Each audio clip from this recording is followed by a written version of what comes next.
Hello, I'm William Gallagher. Welcome to the AppleInsider Podcast, which this week is sponsored by Tempo, Nordstellar and Claude by Anthropic. And I'm joined, as ever, by Wes Hilliard in a week where we have a lot to look forward to, at least if leaks are to be believed, and where if iOS 26.4, hasn't brought us a new Siri yet, it has brought us a lot. Now, Wes, this brings up something else just before we go into the news of the week. As I'm certain you remember, Siri wasn't originally invented by Apple. It was acquired about 11 billion years ago, something like that.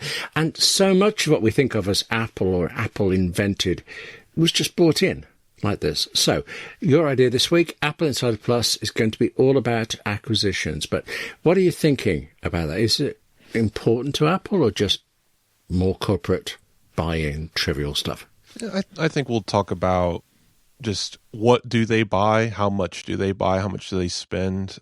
Recently, they purchased a company that was one of their biggest acquisitions in history, and nobody's really there was a brief discussion, I think, about it in our space, and they moved on because it wasn't this well-known brand. It wasn't Beats, by Dre. It was this AI chatting thing, and it just went by the wayside because, $3 billion in 2014 to buy Beats was a big deal because it was their biggest acquisition and a big chunk of money for the company. And today that's a drop in the bucket in such a way that's kind of incredible.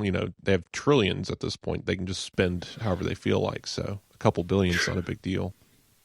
I can't even remember which company they just bought. That's how it went by. You're absolutely right. I should say, Apple Insider Plus, it's the ad-free and expanded version of this podcast. If you haven't already, you can join us via Apple Podcast subscriptions or Patreon. And if you have already signed up, well, I knew I liked you. But now, we're shockingly near, we're kind of in sight of the end of February already. But that does mean we're waiting for March, and that does mean we're waiting for the March the 4th event, I was going to say, but it's not an event, whereas it's an experience. Mm-hmm. What is an Apple experience that we're getting in March? I think everyone got a little over their skis here. They saw the Apple logo from an email that was not made public, because normally if it's an event, it lands in everyone's inbox. Like, it maybe starts as just press invites, and you'll get like a random person sharing it on social media saying, I got the invite.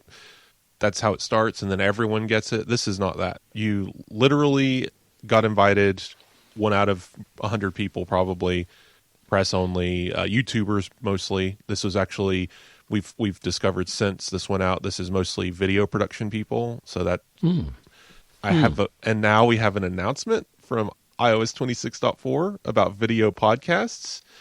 I don't know. People jumped all over this. They said, "Oh, this is iPhone 17e and iPad with A18 processor and the new MacBook and Apple Car and we're going to the moon." Right. So every dream you could ever label this with has been labeled with. It's probably a media event explaining what video podcasts are. Do you know, I missed the fact that it was invitation only like that, or just I didn't really register. That's like the Apple Creator Studio experience of a few weeks ago. And what I thought was notable about that is that one person put up the fact they've been invited. Just one in the entirety of social media, or at least one that I saw. Do you see more? Well,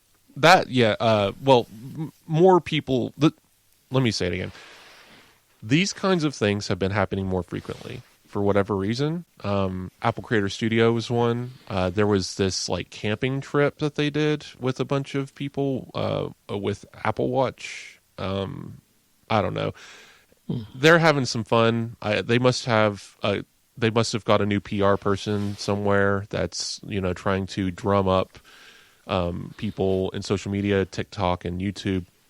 Video is increasingly becoming more and more important, especially since I guess it's easier to see a person and see that they're real versus see text and wonder if it was written by AI. It's just in this world that we live in, I think, funny enough, audio and video is just becoming so much more important. Considering we just came from, decades of television, it's funny that this is where we're landing. And Apple obviously has been targeting those people more and more frequently versus your standard like editorials from big publications. So I think it's going to be really disappointing for all these people who are hyping this thing up. Right. Can I just say at this point, Apple, if you should happen to ever listen, or you've got a great PR service that scans everything. I'm a YouTuber. I use Apple Gear. Hello. Also, I'm in the UK, and one of these events is in London. I'm starting to whine. Okay. I really fancy what you said there about Apple Watch. I like the idea of going hiking with a watch instead of sitting at a desk editing Final Cut Pro all the time. Yeah. Yeah, I won't say that these don't sound interesting. Like it would be kind of fun. It would probably be very cheesy, and you'd get like a water bottle with an Apple logo on it out of it. But Right. like, I'm embarrassed to say I'd be up for that. Well, okay. they have the guy who I saw on social media get invited to. I forget what this was for. It might have been Creative Studio, but it was one of those Apple things, and he just got invited, and he showed himself in the hotel room, and in the hotel, Apple had planted a backpack full of little goodies, and I'm like, yeah, sure, I'll do that. Why not? Like that's cute, but it's complicated. So this can be a lot of things. We have so many wish lists. We have, John Gruber literally saying, total guesswork. He said it in the post, and then every publication on Earth said, Apple might be doing a 5-day reveal cycle that ends with an experience. And it was speculation. And he even admitted it was speculation. Let's all relax. Okay. Yes, it can also be it can be all of these things. We could get the iPhone 17e, we could get the iPad, all announced over press releases in the next couple of weeks, and this little get together could promote those items while simultaneously promoting other things. It could be for this video podcast thing, which is what I'm leaning towards, or it could be about the upcoming Apple Intelligence updates, where they finally get people to have a hands-on. This ties to a wider story in our space. Are you aware that these AI companies have been paying YouTubers thousands and tens of thousands of dollars to heavily promote AI on their channels? Can I just say at this point, AI companies, I'm a YouTuber. Actually, I did not know that. And, that's disappointing. Gross. I mean, not surprising, but disappointing. Yeah. Tell me somebody's doing it ironically, at least. Yeah, these are medium. Just so many years ago, I think it was Microsoft. I'll edit that out if I'm wrong. Tried to promote maybe a version of Internet Explorer. I could be way off piece here, but there was a thing where they paid people. Let's say a company, in case I'm wrong, paid people on Twitter and things and Facebook, bloggers, that's the word I'm looking for, to mention whatever this product was. And the giant majority of people mentioned it in order to get the money, but explicitly said, we have been paid to do this. And then you'd be scrolling through all of these, and some were funny, some were just flat reportage, I suppose. And then you'd get somebody who would tweet an incredibly praising thing. And because you'd seen the thread, you knew this was a lie, and that meant this person had been bought and was hiding it, and therefore, why would you ever pay any attention to them? Right. They got $50 up front or something, but then they immediately lost their whole reputation, and I can't remember who they are. I never went back to them. So if people are accepting money for AI, I hope they're accepting a lot of it. Apparently, it's a lot. And again, these are not people you've heard of. Like, if it was anyone reputable, it would have been all over our spaces. Right. It's just these medium-sized channels are, I don't know, mommy blogs and stuff are being paid a lot of money to say that their life was changed by some AI tool or whatever. It's very, very silly. But Apple, has some skin in the game. I could see them using these experiences as an opportunity to say, hey, we have these tools. And we'll get to iOS 26.4 in a minute and discuss more about what's coming and what was in the beta and what wasn't. But just this March 4th thing, I really want to emphasize it's probably going to be something silly, and everyone's going to be very upset about it. Because they've put everything on this. All the chips are on the table. They're betting everything. It's going to be the most amazing secretive. It's not an event. I would be surprised if we get a video out of it. It's a media experience, and where most likely what's going to happen is these YouTubers are going to get to interview Craig Federighi and ask him about his conditioner use, and that's going to be like the whole thing. While they talk about like how cool the iPhone 17e is this year, it's just let's pace it out. But what do you think about this MacBook that's being rumored? That's definitely coming. I'm not saying it's not. It's just, I wouldn't peg it on this little March 4th thing. This is a MacBook that's in different colors. That's all I've gathered. And if I were in the market for a MacBook, I would be very excited about this. Is there anything more than the colors, though? iPhone processor. And this one. Sorry, I nearly said cheap MacBook. This is Apple. What am I talking about? The less costly than other things MacBook. I didn't appreciate that was back in the air. Are we expecting that soon? Then? Oh yeah, any day. $649 to $699 price range, somewhere in there. Education probably gets closer to the $500, maybe $599 range. Definitely going to be a huge hit, considering the MacBook Air is the most popular product Apple sells, other than the iPhone, and it's $999. So this drop in price, it being a 13-ish inch product, it's not. We're not bringing back the magical 12-inch. I wish we were. That's a beautiful product and design. It would be really cool if it was somewhere in that range, maybe smaller than a MacBook Air, because again, that was so cool. I owned one for 15 minutes and sold it because it basically caught on fire every time you tried to go to Safari, and ran out of battery life in about 8 minutes. But otherwise, it was so adorable. I could just stare at it all day. Well, I typed on one for a minute and a half and thought it was really cute and regretted handing it back to a producer I was working with, who to this day I think is still using it. So that's okay. So funny. That processor, it was an Intel M chip, but that meant mobile back in the day, and it was bad. It was just really bad.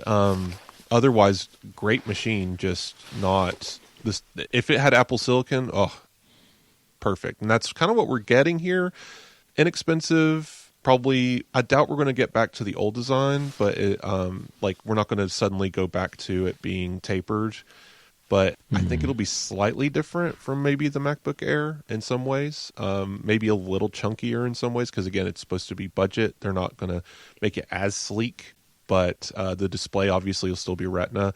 The differentiators will be there, but the price is the selling point. And like you said, we are expecting very faint colors on some aluminum here, but it will be a premium unibody design. Like, it's not like they're going to make it out of plastic. And it'll be close to the Mac Mini in price. I have an old tapered MacBook Air, an Intel one, that I keep meaning to sort of repurpose as just a writing machine. One project, one MacBook, keep it in the corner and do that stuff. It's a kind of rose gold thing. No, actually, I think that's the official word, but really pink is the answer. Can't say pink's a colour that I would have gone for. I'm more kind of blue sort of person, but it looks really good and it's very distinctive. Yeah. I like colours. Yeah. The rumors are getting silly because it's close, but it's definitely a product that is a 2026 product, maybe even a spring 2026 product, but more definitively iPhone 17e, iPad with A18 and Apple Intelligence, iPad Air with M4. Those are absolutely happening, and then we're going to get the M5 Pro, M5 Max MacBook Pros relatively soon, after probably April, May, or just in time for WWDC, that kind of stuff. I was going to ask you about the iPhone 17e, because you just said they're absolutely definitely happening, and I realise what's the basis of that? Is there a possibility that actually there won't be an E iPhone this year at all? Unlike the iPhone Fold, there's evidence that the iPhone 17e exists and is ready to go. Okay.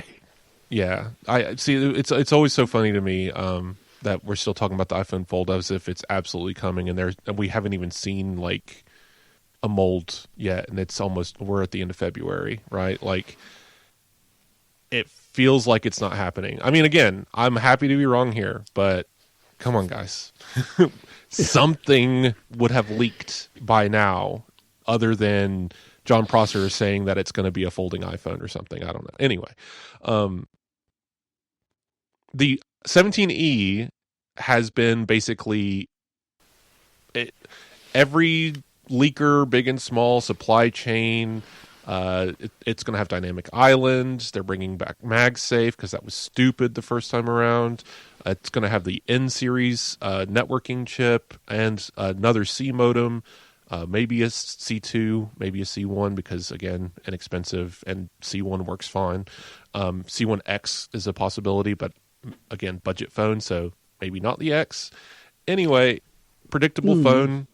Except you're certain MagSafe is coming, and I'm thinking there's got to be some daylight between the 17E and the rest of the 17 range, and that's a key differentiator. Well, it's one of those things like promotion that I think once you've had it, it's a key difference. Unlike the 16E, which I maybe I'm confusing this, but wasn't the 17 the first series of phones that all had promotion?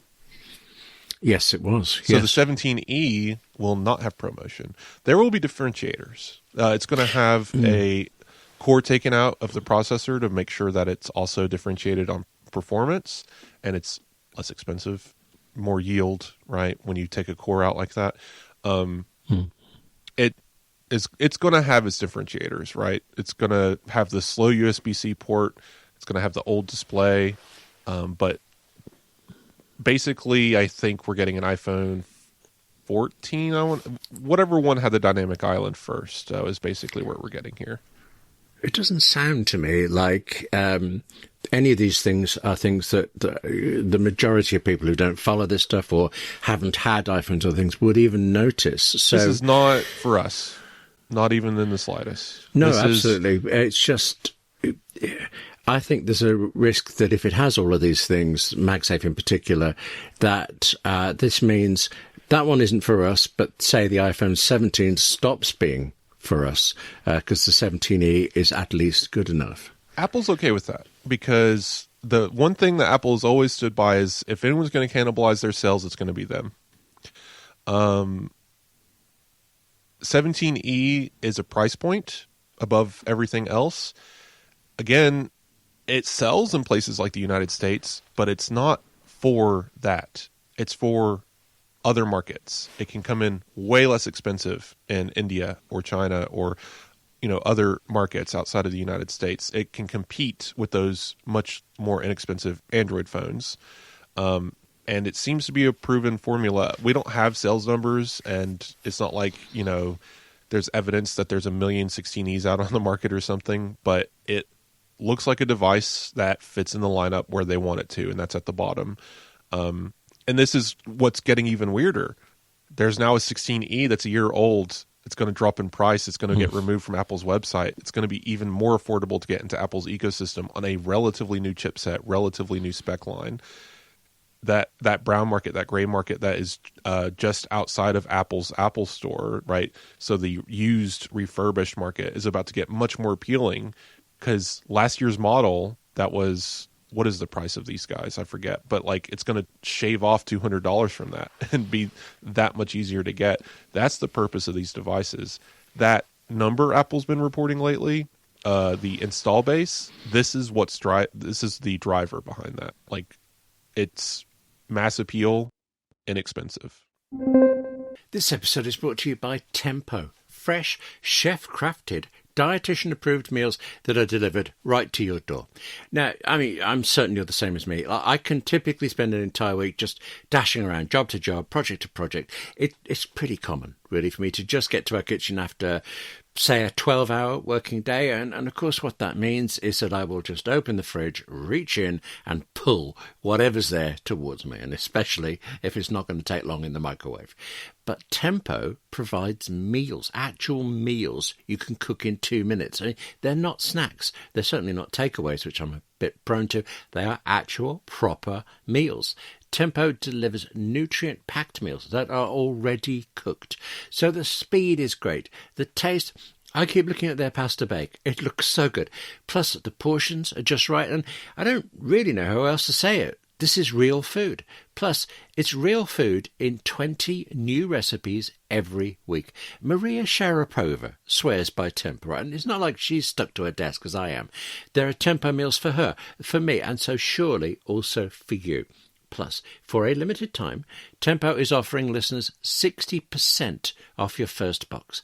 Go to tempomeals.com/AppleInsider. That's tempomeals.com/AppleInsider for 60% off your first box. tempomeals.com/AppleInsider. Rules and restrictions may apply, and thank you to Tempo for supporting the Apple Insider podcast. So how about this? If 17 is definitely coming, and it will have that impact, you said if it does, there are other things that are less certain and further away that I think, just based on what we've said before, are probably more interest to you than to me. And in particular, 2027, AI smart glasses from Apple, built around context but not screens. That's the line I've heard about it, and I don't fully understand what that means. So $599 for the iPhone 16e. So that guy's about to cost like $399, and that's incredible for an iPhone. Also, this story, I'm iffy. Who had this? Because Bloomberg. The thing about these glasses is, until this story, we've heard Apple will announce them in late 2026. We could see a Apple Vision Pro situation where, because Apple has nothing else on the market like it, they can pre-announce it. We saw this with AirPods Max. We've seen this with HomePods.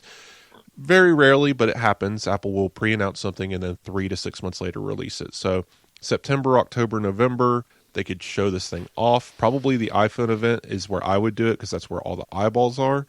And it could ship December 20th. Or January 8th or something like that, like some stupid number. So I think that's what we're looking at, because I've seen 2026 and I've seen now 2027, but that it's a winter product. These glasses have confused a lot of people. and it's me fair. Included, yeah. Yeah, and that's a fair place to be, because these are a kind of a confusing concept, because Meta's muddied the waters here.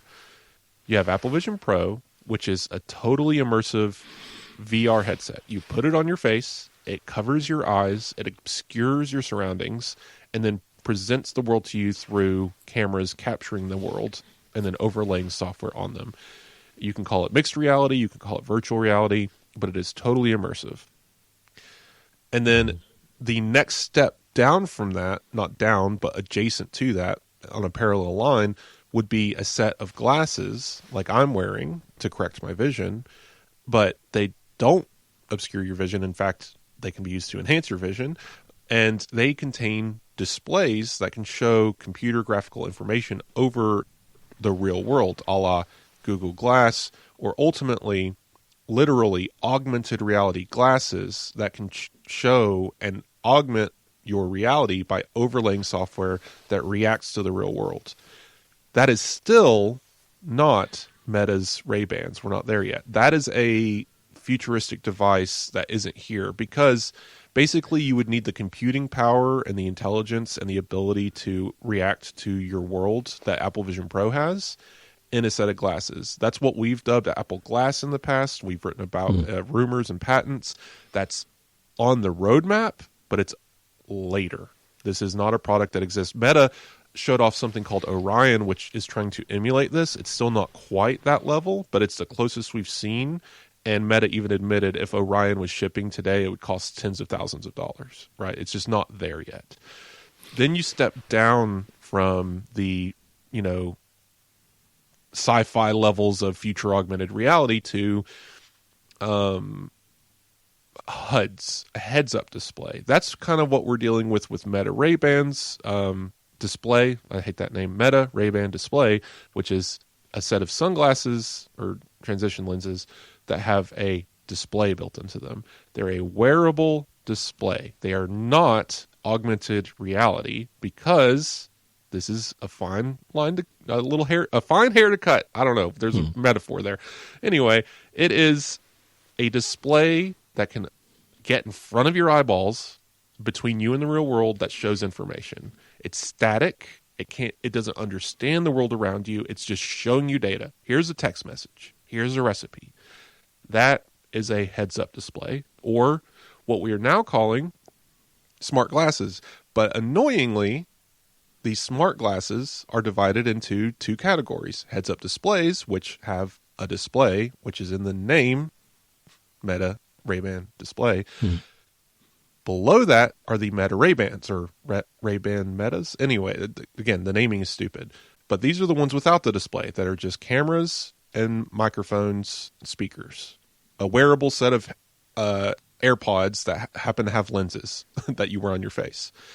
Those are smart glasses. They allow you to interact with a smart assistant, but they don't show you any data. If it's going to show you anything, it's going to show up on your phone or maybe a watch or something like that. That's the scale we're dealing with. So to reiterate, smart glasses, two categories, no display or heads-up display. Then fully sci-fi augmented reality future glasses that don't exist. Then fully VR immersive headset Apple Vision Pro. That's where we are. Apple is developing the futuristic ones based on Vision OS. That will be a computing platform like Apple Vision Pro. That is not this. What Apple is expected to announce in 2026 and release by winter is smart glasses without a display.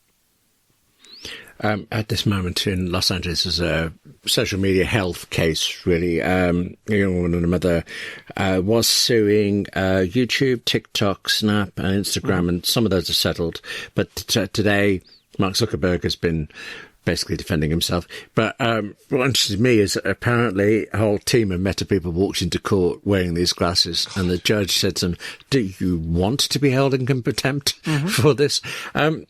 But I was interested too, because she obviously saw that what they were, and you and I talked before about how incredibly obvious they are. But Astrid et Raphael, a great French thriller series, one of the characters in an episode I saw recently put on the glasses to take a photograph, and I did not realise they were the Meta glasses until we saw the photo. So I think, if I'm fooled and I'm looking out for it, these things are becoming they're scarier. hard to detect. I've had people in my life who I'll give them the what's the word? I'll give them a pass because to them, they're outside of this. It's a neat gadget. They like taking photos with their face. Okay, they're not spying on me, so I'm not going to beat them up about it too much. I'm not going to be that guy because I know how annoying that guy can be. But it is someone in my life who has shown up wearing these glasses, and I'm like, oh, there they are. But it took me a while to notice. And again, they're being worn innocently. They weren't being worn to harass anyone, which is their primary purpose these days, apparently. It's inescapable. So Apple's version of this is going to be really interesting. And I think we discussed it last week. I don't think we need a controversy corner for this. This is very straightforward. Meta is talking about using the database of the internet and artificial intelligence that it's building to identify every human on Earth through your glasses and tell you who you're looking at. Right? That's terrifyingly dystopian and stupid. And I hope it becomes illegal in every country in the world somehow. Mind you, it could be so handy at parties. But okay. So the party thing, this is what I'm going to get at. Alternatively, right, because technology is not inherently good or evil, right? It's how we use it, right? You can have nuclear bombs and nuclear power from splitting it, well, not splitting an atom, but using nuclear bullets power. Don't kill people. Yeah. Guns don't kill people, bullets do. That's the argument, yeah. Okay. But anyway, that's a whole different discussion of like, who does the killing? Gravity? I don't know. So, this is one of those interesting situations where we have such a distinct line between Meta and Apple and two competitors. Meta, clearly like dystopian, terrifying company. Apple has its problems, but at the very least, so far, has proven to care about privacy and security. And their approaches are going to be wholly different. Meta's doing scary face scanning stuff and outing people in public and being super creepy with complete strangers, and the data of you posted one photo of your child one time, and now Meta can tell a complete stranger your child's name. Like terrifyingly weird garbage. Versus you have a private photo collection in your Apple iCloud photo library. And if you are like us nerds, you've probably noticed there's a face naming feature. And you've named your faces and organized your loved ones in these cute little albums. And you can now name your pets and all of that. Well, that data currently, if you have HomeKit secure video cameras, is being used privately, encrypted. Nobody has it but you. But it's being used to label people's faces in those camera feeds. If you have your mom labeled in your photo library and she rings your doorbell, Siri will announce over your HomePods, your mother is at the door. And it will show on the Apple TVs a preview of the doorbell and say, Mom has rung the doorbell, right? So that is all really cool. Apply that to your smart glasses, where right now it would be a HUD-less display, but you would still interact with it. You could quickly ask it, like looking at a person, like, hey, what's their name? Or you could say, when was the last time, again, the silly commercial that made everyone mad with Bella Ramsey, but do that but with glasses, where the glasses have a contextual surrounding. They can see what you're seeing. Maybe you see the person and you duck away and say, hey, I was just looking at this person. Who are they? Right? That contextual awareness. Take it even further, accessibility. Apple has gotten really good at telling you when there's a door or a window, or like imagine someone who has poor or no eyesight or is hard of hearing. This kind of wearable can really enhance their lives in wild and amazing ways when used appropriately. And I think Apple is going to be going towards these types of angles. There might be cameras you can actually use to take photos, but I have a feeling it's going to flash a giant light, play a siren noise, and send a notification to every phone nearby that a photo was taken. Like, Apple's going to do everything in their power to make sure this isn't creepy. And of all the companies that are going to do this, I think Apple can succeed at that. Yeah, okay. I've often thought that you are much more in favour of wearables like this, glasses like this. I mean, you're an Apple Vision Pro user, and I've tended against it. But I'm finding that some of that really appealing. So I'm reminded of Mission Impossible, Rogue Nation, where somebody's iPhone identified an assassin. I mean, on the one hand, there's a small plot point that nobody knows what she looked like, and here was the phone doing it. And also, it was so slow that she killed the guy who owned the phone. So I felt there were some bugs to be worked out. And glasses would have meant he might have had enough time to dodge the bullets. Good point. Okay. Extreme situations might do it for me. Spy gear, absolutely. This is one of those things where it has utility, right? I'm not going to sit here and tell you they're pure evil. Don't buy them. And I really don't want to be around Meta glasses, but I won't blame the people who are just like, oh, this is neat, I want to get this. Now, the guys who are buying this to go to massage parlors and like blackmail women on the internet, like that's a whole different story.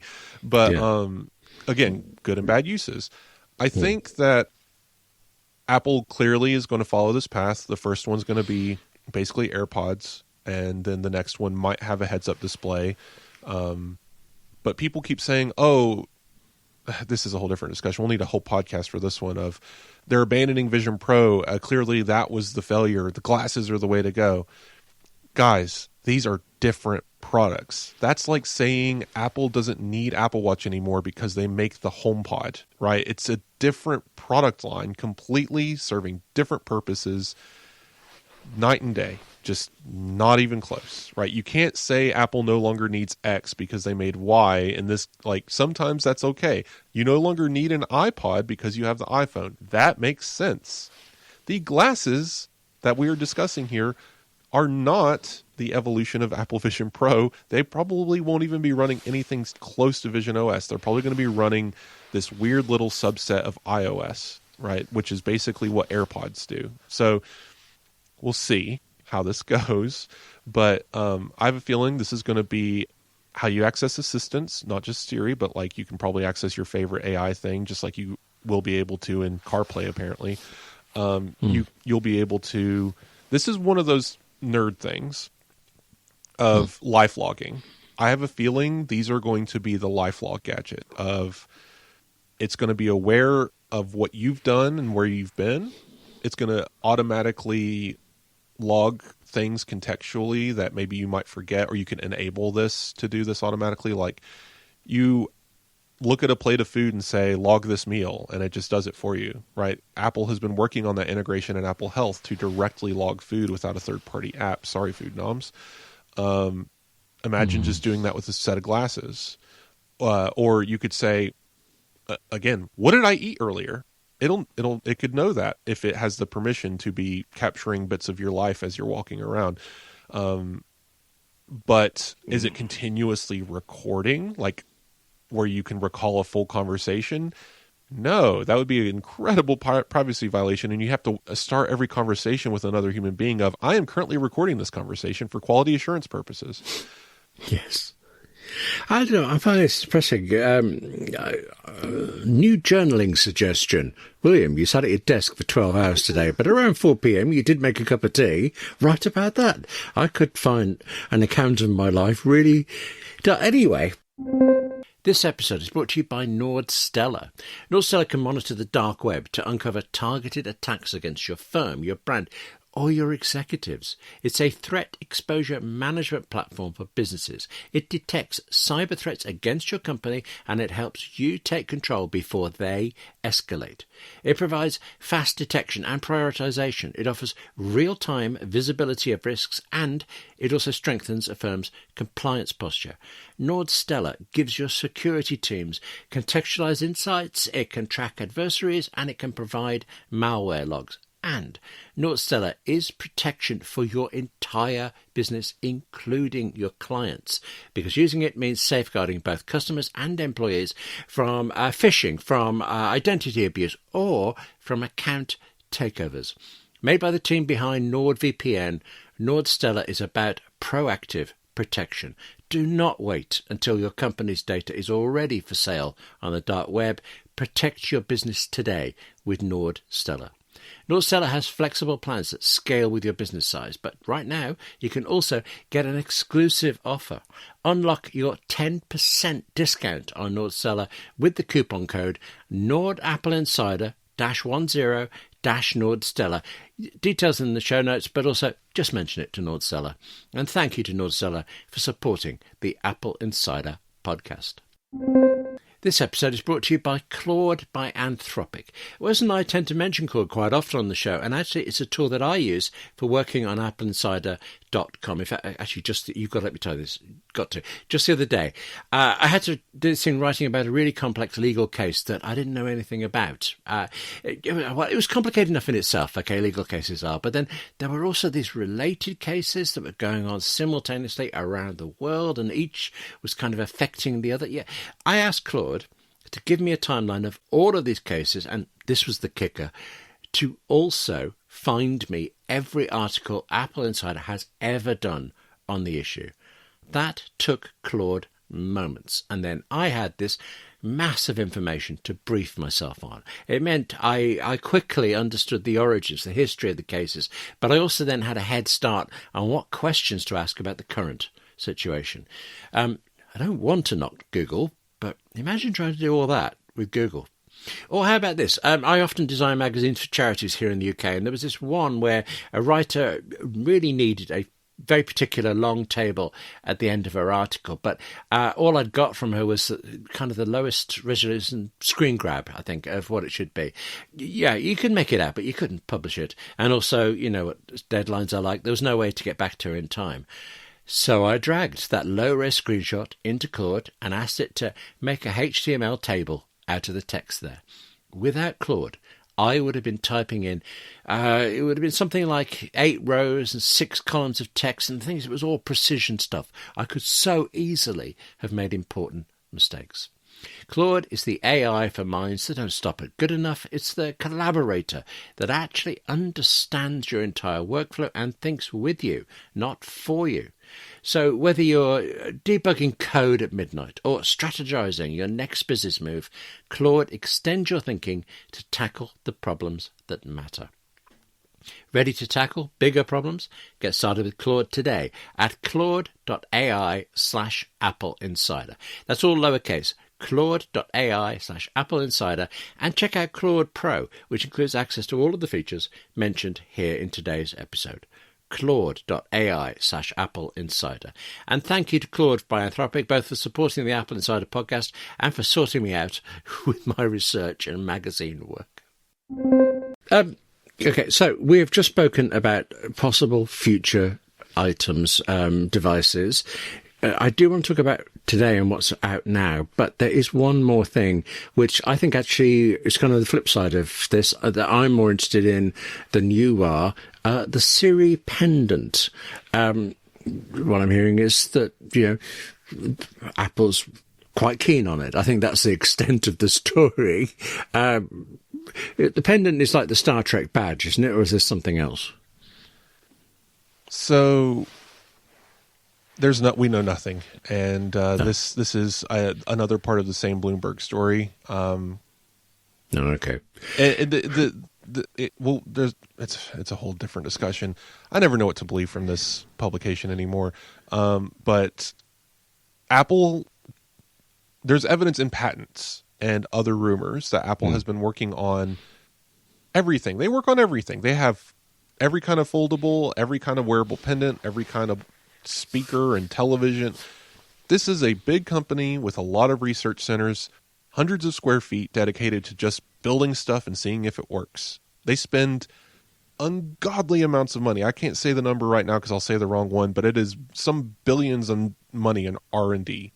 They are developing everything right now. So it is conceivable that they are developing a pendant and a necklace and a wearable pen and probably Apple Pencil you can get therapy from. Like they're doing it all, right? So this rumor I found kind of amusing because it's kind of just a repeat. We've heard this before. The failed Rabbit R1 and the failed Humane AI pen are echoes of this. They failed because they tried to replace your smartphone, and that's stupid. People don't want to replace their smartphone. I've said it before. If anyone's going to make something like this, Apple could. But we also already have the Apple Watch. But maybe people don't want to wear an Apple Watch. Maybe they just want to wear a thing on their shirt that says, hey, I'm recording you. But well, one thing, I just want to clarify what this thing actually does instead of just, pooping all over it. But the idea would be that instead of a set of glasses, this is kind of doing the always available assistant. But again, I don't really understand its purpose if you have an iPhone and an Apple Watch and potentially glasses. Is it a better microphone? Does it have storage? Is it going to record things? Does it have a camera? Is it capturing images? They're experimenting, and that's what they do. I honestly wouldn't count on this being a product. Before there's a product, there's experimentation, and in between, there's a beta release, iOS 26.4. Previously on this podcast, I was crushed that it didn't include any new Siri stuff, and you were saying, probably wasn't going to, but things still on the way. It does appear that actually 26.4 has more in it than I was expecting, and some, of course, is this AI. Is a dense release. Right. Dense, as in, that's a positive thing, not a stupid... Okay, just... two countries divided by a common language. Confused there.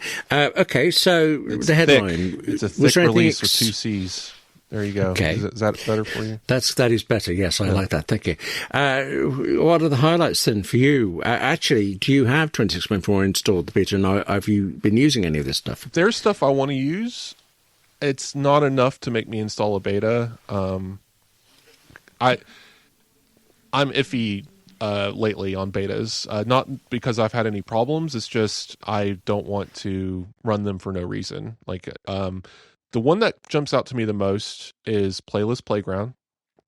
I want to go in and play with that in Apple Music, but it's not such a need that I'm going to go install a beta. Before we get into what's in this release, I want to talk about what's not in this release, just briefly. Okay, Siri. Yeah, we talked about this last week. Oh, sorry, that was a stupid thing to say when you're near your phone. Okay, but you were saying. It's one of those things where we talked about it last week. We've been talking about it for weeks. The rumor originating from our favorite people at Bloomberg was that last year, when it was delayed, the delay to the personalized and app intent systemed new LLM-backed assistant and Apple Intelligence would be launching around iOS 26.4. Notice I said around. Mm-hmm. But as we got closer, it became iOS 26.4. And then a week ago, the same publication, who has been the one publication saying 26.4 this whole time, said, actually, it's being delayed. And everyone treated that as Apple's failure. How do we know that they didn't just get it wrong? Well, how would they get it wrong? And maybe it's actually been 26.5 this whole time. That's one theory I have. But there's another one. It's beta 1, and Apple hasn't announced anything yet. They could announce all of this stuff at any time. They could announce this in beta 3 and then beta 4 have it. We don't know. So in either case, I'm not concerned. The actual rumor, if you go back to the beginning of this, was spring 2026. We are currently in the dead of winter. It's not spring. It's beta 1. This beta 26.4 is set to release somewhere in mid to late March. Spring is the end of March, I'm aware. But when Apple says spring, they tend to mean April, May. Okay, so just bear with me here. I'm not trying to defend anyone or take up for Apple or say there's no delay. We'll see.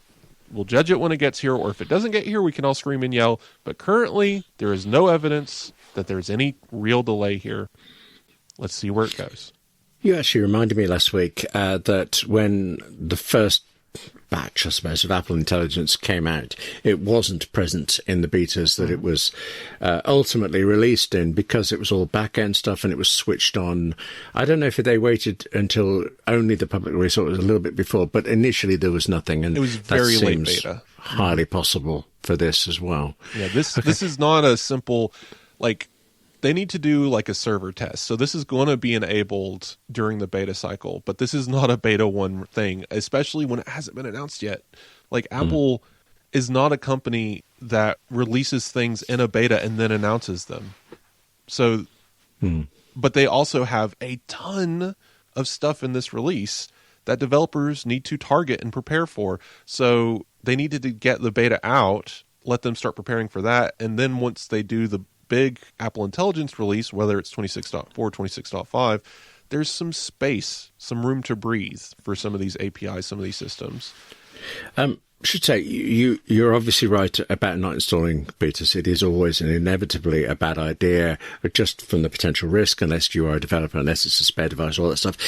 I just checked, and I appear to have accidentally upgraded to 26.4. So now the urgent question is, what's Apple Music Playlist Playground? Because it sounds like you can ask Apple Music to play things you like, but you can already do that. So I wrote a story on this because I found this interesting. This is our third playground, technically, because we also have Xcode Playground. Right. Swift Playgrounds, sorry. Yeah. So Apple seems to be using Playgrounds as a test bed. Swift Playgrounds is where you learn how to code, and then you can technically publish a whole app from there, but realistically, you would go then graduate to Xcode and then export to a full app and do all of that. Right. Image Playground is where you get to play with Apple's Apple Intelligent models and a way to generate images that are virtually useless in every respect, but theoretically, you would then graduate to higher end models and then Apple added ChatGPT to the Image Playground model thus kind of confirming, oh, this is just kind of showing off this capability and this implementation. And then we get Playlist Playground, which what it does is similar to Image Playground. You can give it a set of inputs and qualifiers, whether that's text as an input, you can have a song or an album or another playlist as an input, and then get an output of a generated list based on what you've put in. So you can say, a lot of us nerds who remember Beats Music's The Sentence have compared it to that, where in Beats Music you could select a few modifiers and it would generate a playlist like, I'm at a barbecue and everyone wants to go crazy, and then it would make a playlist for that, right? Mm-hmm. Apparently it works on some of those. The steamier ones, not so much, because there are adult content filters, but right. You can generate pretty much whatever you want using this as a starting point. You can then go edit those playlists. You can use Playlist Playgrounds to edit the playlists it generates. It's just a fun little tool inside of Apple Music. It doesn't replace the human-created content. It doesn't let you make music from scratch. What do you think of this feature? Is it something you're going to try? Well, I will very often just ask Apple Music to, I nearly said the triggering word there, I would ask, just play something I like, and it does. Thank you very much. That's all right. I don't really know that I want to put any more effort into radio station, if you do that. Yeah. And, it's almost occasionally I feel like it gets into a certain mood. It's like, right, well, we're going to do sad songs today, and then if I ask it the same thing again, it'll be a bit more peppy songs and things. That's about the amount of fiddling I do, or I'm really that interested in doing. Although I'm listening to a lot more music these days than I have, and I love that. Maybe this is a way to find more new music, so I'll give it a go. Well, definitely. I wrote a story about this, not specifically this feature, but the idea in general. Apple's playgrounds and Apple Intelligence are a sign of its larger AI strategy. And I say this because, and there's some discussion to be had here. There's some give and take, and you can define it different ways. So I'm sure semantically it's not totally correct, but from my position, Apple's approach to Apple Intelligence and AI, artificial intelligence, since its release has been, and executives has said this was their plan, and I think they're executing this plan of, these are tools that are meant to be in the background. They are meant to augment human input, not replace it. So they want it to be implemented in a way that you don't even know you're using Apple Intelligence. Except, they did add some rainbow stuff in some places. I think that's to let you know that the output is generative. Like, that's why that's there. It's more of it's more caution tape than advertisement. Of like, this might produce an unknown output somehow. And it's funny that they use that for Siri as well, because it's true. It's an unknown output when you invoke it. But that's kind of what they've been doing. You, as a user, will not see AI until you find a place that has it. It's not all-encompassing. It's not taking over your device. It's not everywhere. There's not a little paper clip asking you if you need help every time you click on something, which, if you use Android or Windows, has been the case increasingly since artificial intelligence has become the keyword, right? So Image Playground generates relatively useless stuff. You provide the inputs, whether it's emoji or your own photo, and it outputs something from it. But you're not really, like, Apple trained that tool on images that they purchased or licensed, and like available open source images, and that's probably why it's such a weak program, but it's the closest thing to ethical image generation we've seen so far. But that doesn't generate a piece of art you can claim that you're an artist. It generates a garbage little birthday card you can give your mom, I guess, if you hate her. So okay. But so she comes up to your door, Apple TV says, you forgot to buy her a card, you generate one on the spot and kick her out again. Yeah. Well, what a family life this is. Okay. So So then you have the playlist thing. It's not generating music. It's making a playlist or helping you get started on a playlist. You have writing tools, which you can force into making text from nothing, but that's not its purpose. You can ask it to, view your text, change its tone. But you're generally speaking, the point of writing tools is you already have text and you're asking it to do something with that text, summarize it. Yeah, the thing with writing tools is, though, you have to actually ask it to do things or press buttons, and yes. I'm it's writer, still out of the I'm way. never going to do that. Yeah, but again, it's still out of the way. Even the personalized Siri and the app intent systems, they're going to be very widely used throughout the system, but they won't be used unless you invoke them. And I think Apple's approach to this AI boom to the grifter's despair is it's a background tool. It's an accessory. It's an add-on. It's useful when you use it correctly, and when users ask to use it, they get it. Otherwise, you won't even know it exists. And I think that's the right answer.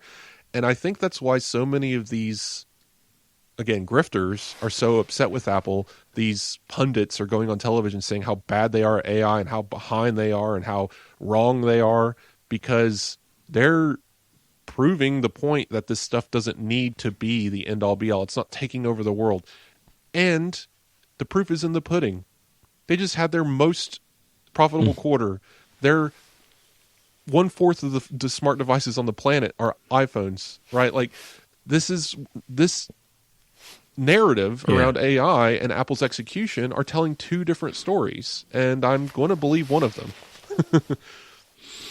Well, I was going to ask you more about iOS 26.4, but now I've got it. I'll just play with it, and when I've broken my phone, I'll come whimpering back to you. That's something that is in progress. We know it's happening. It's in the betas. It's certain to come out publicly, I imagine. There has also been an announcement this week from Apple about video podcasts. Does this mean I've got to comb my hair or something, or what's big about this? So video podcasts have been increasingly, there's some issue people take with what's a podcast, what isn't. Like Netflix, what it's calling a podcast, they are television shows. There is no question in my mind that Pete Davidson thing they made is a television show. It is not a podcast. But that isn't to say podcasts can't have video. Financial Audit, which is a podcast, but they record video, is still a podcast, and it's hosted on YouTube. So I think, the lines are getting blurred there a little bit. Is it an RSS feed available to the public? That's usually what defines a podcast, right? But anyway, I think it's interesting. Apple Podcasts have always had the ability to play video. Apple puts their keynotes in there. There's been random video podcasts pop up there. I think it's too hard to do currently, so people normally just give up on that and just go to YouTube. But Apple is making it much easier and giving you the ability to stream using the HLS format directly to Apple Podcasts. So all very interesting stuff. I'm going to be checking this out.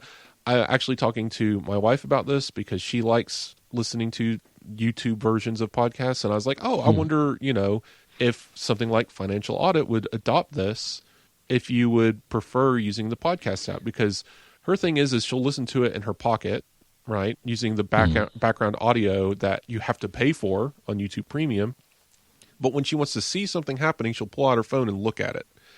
Oh, I see. Oh, that's so interesting. I wouldn't have thought of that. Yeah, because it's still an audio format, but sometimes you might want to see a reaction, or they might hold up something on camera and try to describe it, but instead you could just look at it. Well, if that's happening in Apple Podcasts, then great. I understand that use case. I think, and a lot of the shows that I've listened to have started pivoting to video as well. And I think if they could adapt this format, especially since they're, Apple nerdy tech shows like I listen to, they're probably going to do this. I feel like it'll be interesting. It'll be something, I'm not against it. As long as it's an additive experience, as long as I have a choice in the matter, and as long as it doesn't fill up my phone with videos or something taking up all my storage. As long as it works and works well, I'm here for it. Actually, let me combine two things here, because you're talking about things you can watch, and we just talked about iOS 26.4, and there is an overlap here, because I thought we'd heard about this a long time ago, but there's apparently a code snippet in 26.4. Oh, excuse me, sorry. There's a code snippet in 26.4 apparently showing that Apple TV is coming to CarPlay.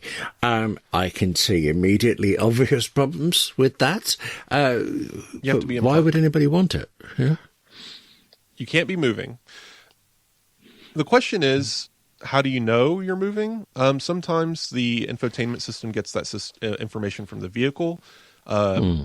Basically, if the car is in park, it can tell the infotainment system it's in park, especially if it has a built-in display capable of showing video. Modern vehicles build this in automatically. You might see this before. Even cars as old as like 2014, 2015, where you can like go in and play with a phone book. If you're moving or rolling or not in park, it will tell you on the display, park somewhere safe, and you can interact with this display. So that's a technology that's been implemented forever. So your car will have to be in park. If you have an aftermarket system, people know this. This isn't a surprise. You can buy a third-party unit that lets you watch YouTube while you're driving, and that's dangerous and stupid. Ouch. Wow. But, Okay. So we're not talking about that. We're talking about legal CarPlay, where it's working the way it should. While you're driving, it will not show a video. But when you get somewhere like an electric vehicle and you need to park for half an hour and plug into a charger, you can, eat your meal with your big 15-inch touchscreen display in the center of your console and watch Apple TV Plus. Actually, I had a problem with a key fob in a car last year, the year before, stuck in a car park, and in the end, I watched one YouTube guy who was an expert on it. He spent about 12 minutes explaining the problem I already knew I had, and then his solution failed. Found another guy who did it in 10 minutes but still failed, and there's a woman who did a 30-second short that solved my problem straight away. Mm-hmm. So, okay, in that case, I would have watched it on the car screen instead of my phone. We could see, I could see Google. This is also, because it's CarPlay, Apple's very sensitive to this stuff. You can't just have any app. You have to get an entitlement. I could see Google actually bothering to get this entitlement on the car to let you watch YouTube from Apple CarPlay. Podcasts getting video, that's another one. I could see that working in CarPlay. This is a third-party entitlement. People have shown how this is going to work using developer tools, but it's not active as far as I'm aware yet. Like, people aren't actively doing this, but it is, at the very least, Apple is dogfooding this, and they will be embracing this as soon as 26.4. So, how about the story then? I'm not sure if this is code references or not, but that AI agents are also coming to CarPlay.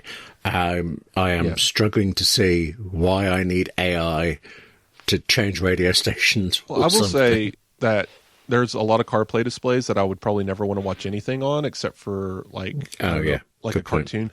They're not very good displays. If you're in a more premium electric vehicle, you might have like a full-on 4K theater with Dolby Atmos, but like some of those, 2016, 2017 era CarPlay displays might be really rough for video. But AI agents, this is purely conversational tools. So I'm sure this is regulatory as well, but basically you'll have the option of opening a app and tapping a button to speak to this assistant and say, maybe ask it a question or ask it to do something for you, but there won't be like a full interface. This is purely conversational. I don't understand what I mean. I've occasionally asked, I was going to say the magic word, Iris. It's called her Iris. I've asked Iris questions and got an answer back. Can't think of the examples, except they were usually wrong. So this would be, what's the name of the school I just drove past? I often go to school visits and things. Have I just driven past the one I'm supposed to go? What's that tune I can't get out of my head? Is this the kind of nice to have trivial stuff, or is there something more obviously intelligent that I can not see yet? People who love this stuff love this stuff, probably a little too much, and never want to stop interacting with these things. There's surely some use case, just the same use case you might have for adding something to your grocery list while you're driving, which you can do. Okay. Or like adding a calendar event. But what if you're using Claude to manage your calendar or something? Sure. But also, in a much more negative and sad way, a lot of people treat these things as their friends or their partners or their therapists. And if you're going to be in the car stuck in traffic for an hour, maybe you want the ability to talk to your AI therapist, I guess. Sure, go nuts. But it'll be there. This is the technology people want. There's probably use cases that make sense. There's use cases that don't make sense. But the one thing I will point out is they are not taking control of your car. They're not going to do things for you in the vehicle, like turn on your windshield wipers. That's not what they're there for. It's purely conversational, talking to the same tool you might talk to the same way on your phone. It's just you're interacting with it through CarPlay. Okay, not sure I think about that now.